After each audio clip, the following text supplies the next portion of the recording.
जो next topic हमारे पास आता है that is want of factor.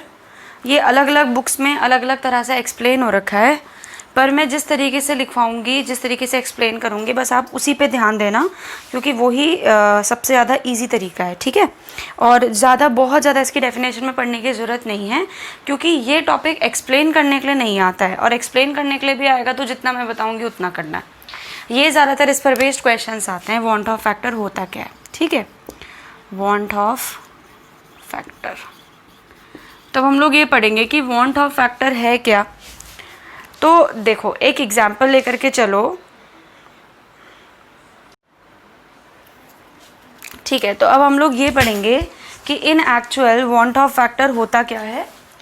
तो वांट ऑफ फैक्टर हमको ये बताता है कि जब भी कोई भी केमिकल कंपाउंड पानी में हम लोग डाल रहे हैं, या फिर सॉल्वेंट में, नॉट पानी, सॉल्वेंट में हम लोग डाल रहे हैं, तो वो सॉल्वेंट में जाकर के क्या हो रहा है, ठीक है। एक एग्जांपल लेके चलो, मेरे पास NaCl था, इस NaCl को मैंने वाटर में डाला।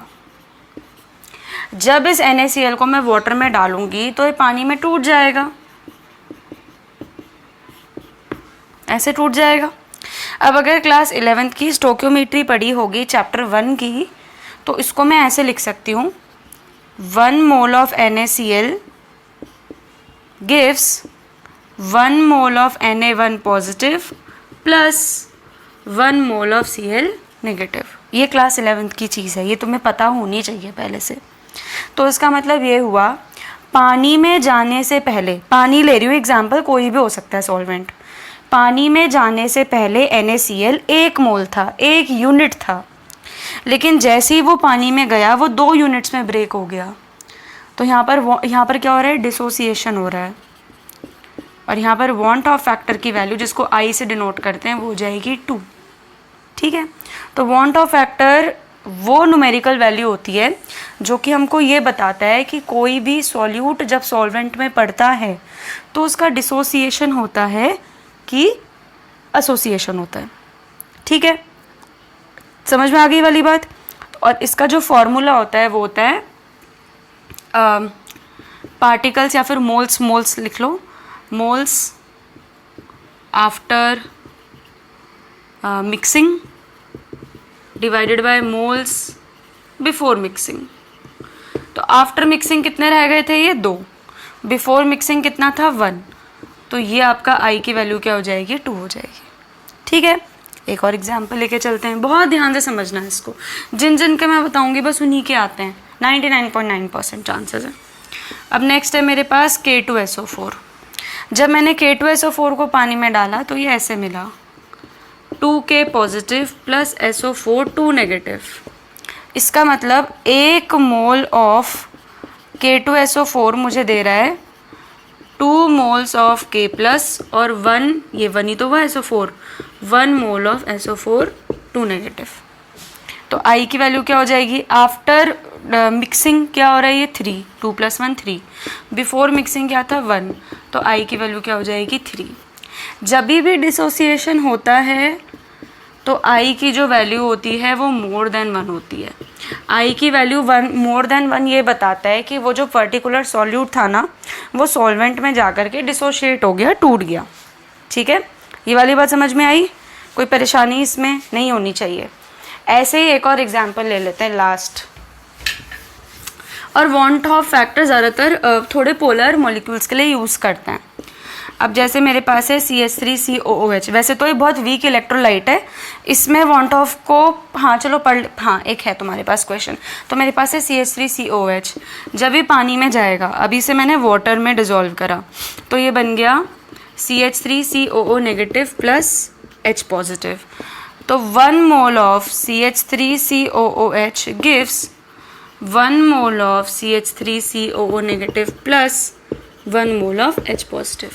तो I की वैल्यू क्या हो जाएगी, 1 + 1 2 डिवाइडेड बाय 1 = 2।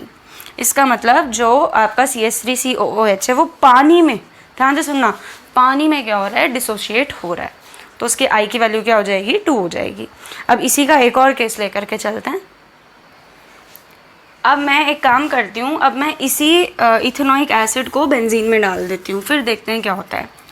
तो जब इथेनोइक एसिड को बेंजीन में डाला था ना, तो हुआ क्या, ध्यान से समझना। CH3COOH, ठीक है। फिर उसके बाद एक और ले लो, CH3COOH।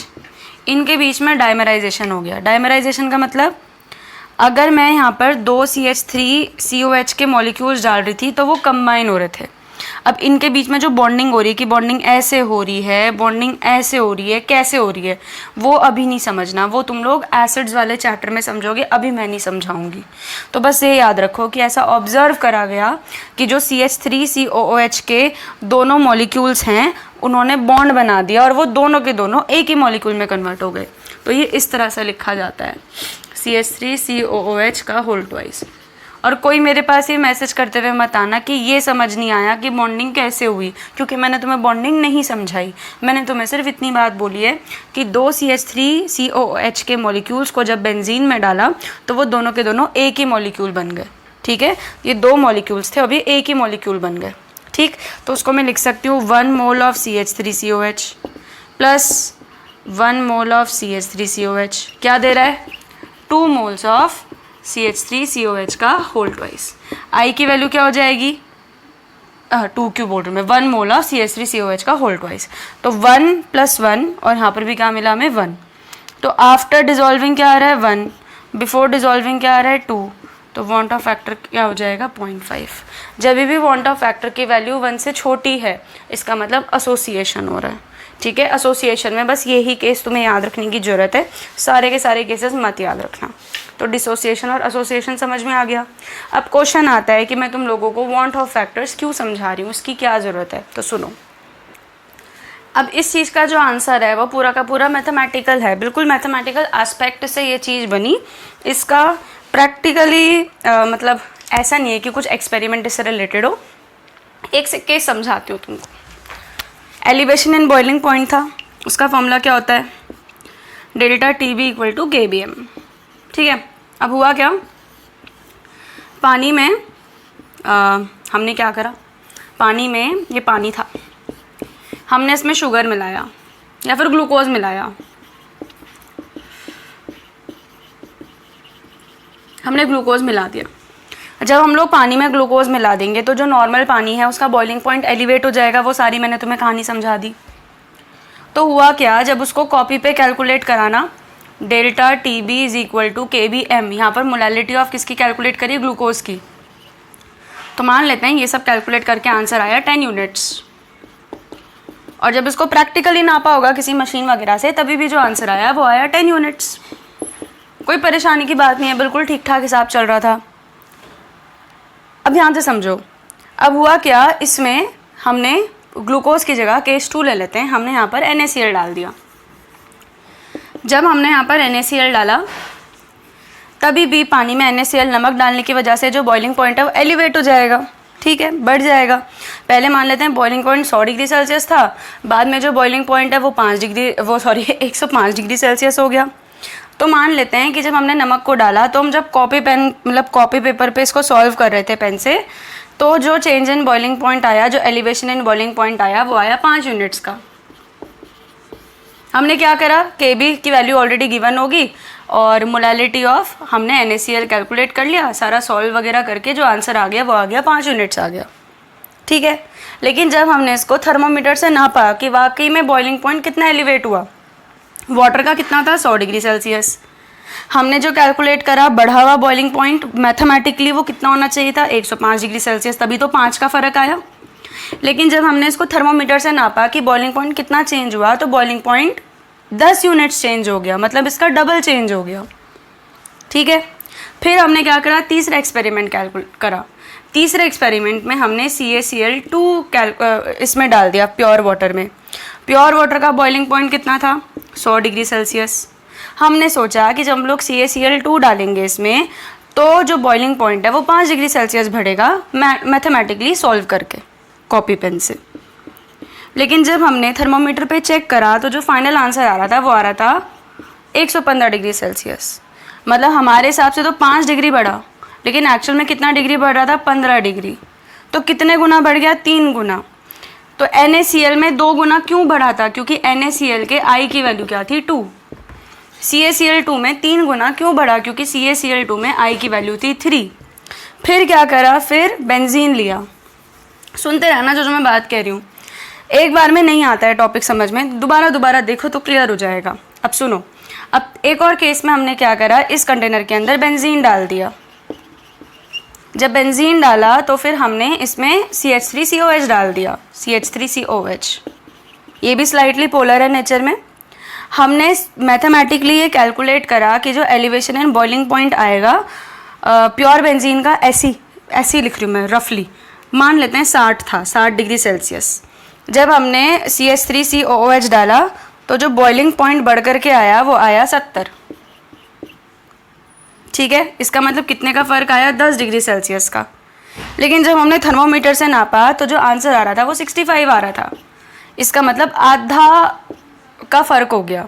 हमारे हिसाब से तो 10 डिग्री सेल्सियस बढ़ना चाहिए था, लेकिन बढ़ा 5 ही, तो आधे का फ़र्क आ गया। ऐसा क्यों, क्योंकि जब हम लोग CH3COH को बेंजीन में डालते हैं तो I की वैल्यू क्या हो जाती है, हाफ हो जाती है। ठीक है, यहाँ से वांट ऑफ फैक्टर आया ताकि आपकी थ्योरेटिकल वैल्यू और प्रैक्टिकल वैल्यू बिल्कुल सही हो जाए। ठीक, बहुत ध्यान से समझना, तब क्लियर हो जाएगा। तो यहाँ से हमारे पास जो मॉडिफाइड फॉर्मूले बनते हैं वो बनते हैं delta TB equal to IKBM, जहाँ पर I क्या है, वांट ऑफ फैक्टर, वो मैंने तुम्हें निकालना सिखा दिया। Delta TF equal to IKFM। ठीक है, जहाँ पे मैंने तुम लोगों को क्या करा, I की वैल्यू कैलकुलेट करना सिखा दिया। अब मैंने कल की वीडियो में तुम लोगों को शायद से ऑस्मोटिक प्रेशर का फॉर्मूला नहीं समझाया था, तो इसका फॉर्मूला याद रख लेना। ऑस्मोटिक प्रेशर को पाई से डिनोट करते हैं और ऑस्मोटिक प्रेशर का फॉर्मूला होता है पाई इक्वल टू CRT। ठीक है, पाई इक्वल टू CRT, जहाँ पर C का मतलब होता है मोलैरिटी, R हो गया गैस कांस्टेंट, इसकी वैल्यू क्वेश्चंस में गिवन रहती है, फिक्र नहीं करनी। और कैपिटल T है तो क्या हो जाएगा, टेम्परेचर इन केल्विन। तो ऑस्मोटिक प्रेशर का फॉर्मूला पाई इक्वल टू होता है CRT, पर यहाँ पर हम लोग वांट ऑफ फैक्टर की बात करें तो क्या हो जाएगा, ICRT। Relative lowering and vapour pressure का ऐसे कुछ क्वेश्चन नहीं आता, बस इन तीनों का आता है I से रिलेटेड, तो बस आपको ये तीनों ही याद रखना है। ठीक है, ये वाली बात क्लियर हो गई। अब मैं तुम लोगों को वॉइस मैसेज में एजियोट्रॉप समझाऊंगी। अभी मैं इस वीडियो में नहीं समझा रही हूँ, पर एक और वीडियो आएगी आज, ऑडियो आएगा, पर आज ये चैप्टर कंप्लीट हो जाएगा। एसोसिएशन और डिसोसिएशन का एक केस है, वो मैं अभी नहीं बताऊंगी, वो जब मैं NCERT के क्वेश्चन कराऊंगी ना तो तुम्हें समझाऊंगी, वो भी अगर मुझे लगा कि तुम लोग ऑनलाइन समझ पाओगे तो ही, अदरवाइज़ नहीं। ठीक है, तो यहाँ तक आज आपको करना है। थोड़ा सा टफ है टॉपिक, बार बार रिवाइज करके देख लेना, मतलब रिवाइंड करके देख लेना। कुछ पूछना होगा तो आज मुझे वॉइस मैसेज में कोई कुछ नहीं पूछेगा, सिर्फ टेक्स्ट मैसेज करेगा। ओके बच्चों, थैंक यू।